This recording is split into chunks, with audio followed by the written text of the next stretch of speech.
I did mention, Pete, that scalpers are alleged to be selling seats for $25. So I believe that because I was just downstairs before he came on air and just backing up what Bob said. They are still pouring into the ground.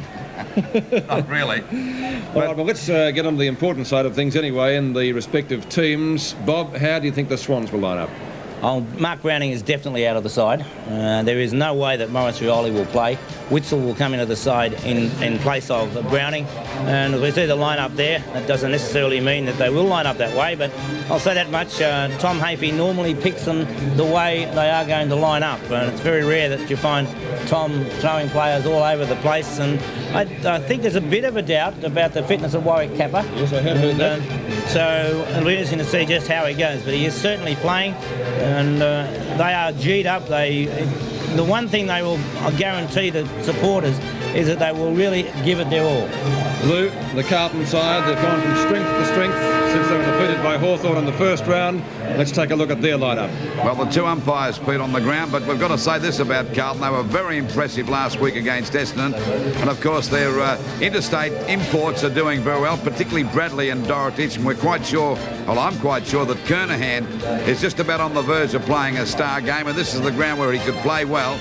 And of course we all know the ability of Motley. I think it's hereditary for that young fella, but I just think the two of the players that I admire so much in the Carlton lineup are McClure and Dool, and if Kappa does have a doubtful leg, that'll suit Dool down to the ground, because he'll capitalise on that, because last week I think you'll agree, Pete, that he showed that he was still the Dool of the great days too, the way he performed against Essendon. Yes, and just further to that thought, Lou, there has been a lot of rain in Sydney during the week. The ground in most parts is pretty good, but the centre is fairly slow.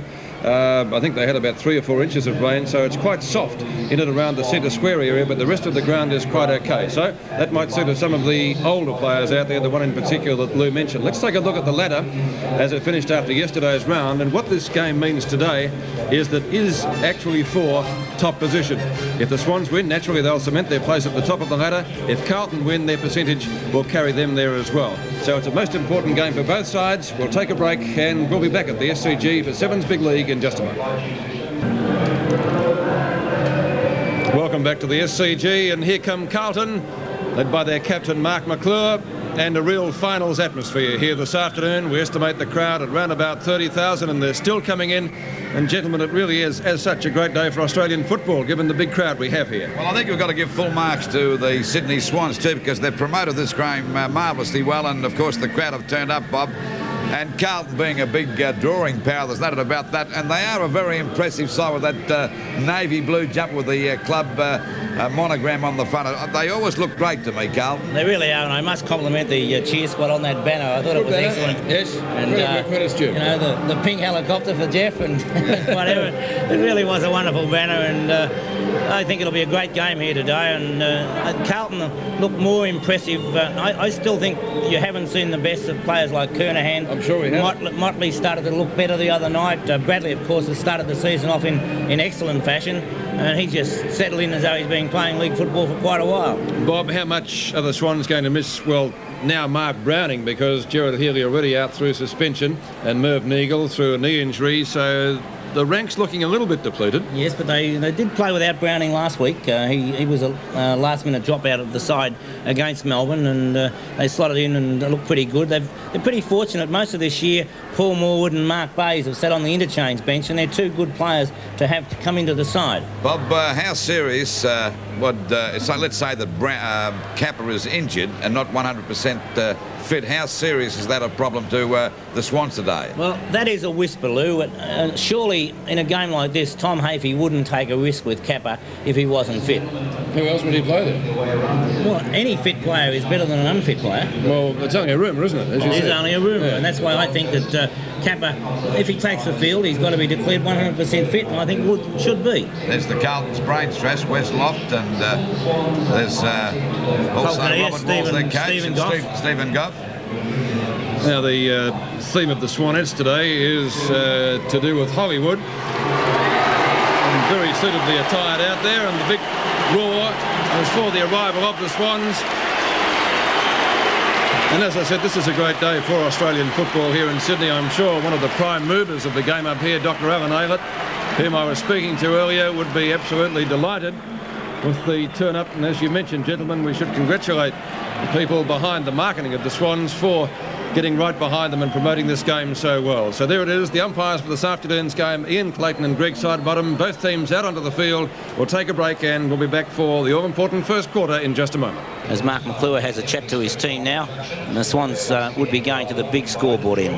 Well, it'll be interesting to see what tactics Carlton play, because a lot of the clubs come up here, Bob, and fall for the trap going wide to the wings or on the flanks all day, and I'm just wondering how Carlton will attack. There's Tommy Hafey looking very concerned, but he'd be a very happy coach, I should imagine. 5 matches undefeated. I'm sure he would with Stephen Torbett there. Ex-Swan was the runner originally in the piece, but Steve probably too slow, and so Craig Davis is the runner now. It wouldn't matter though, Bob, because you often said that Tommy never used to send the runner out for messages. Merv Neagle and Mark Browning. And we were talking to Merv coming into the ground today, and Merv was telling us that he hopes to be back running in a couple of weeks. He didn't appear to be limping today. He was walking fairly freely, and there's Maurice Rioli with other members of the family, presumably. Well, Maurice Rioli certainly caused a lot of concern now for the commissioners, Bob and Pete. And as the royal couple there, sitting there, the doctor and Lady Leanne with her tiara on and looking $1 million too.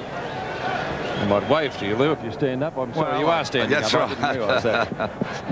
But I don't think I've seen a better atmosphere for a football match at this ground in particular, any football ground if it comes to that, Pete, because it looks sensational. And I think a few years ago when they first started playing these matches up in Sydney, Hawthorn and North Melbourne, had 31,000. I think we might surpass that today. Be very close to it, I would reckon. The Bradman stand, as you saw there, absolutely packed to capacity, and so too is the Pat Hill stand, which is right opposite us. That's the one in the background you saw there. And it's the first time we've seen the cricket members' top deck packed out too, because that's very sparse most times. That's the Noble stand. There's a few seats in the bottom tier, and of course the Clive Churchill stand isn't in use at this stage, so they couldn't fit too many more in. The Hill is packed as well.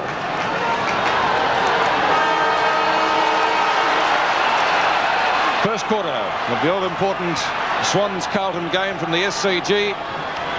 Madden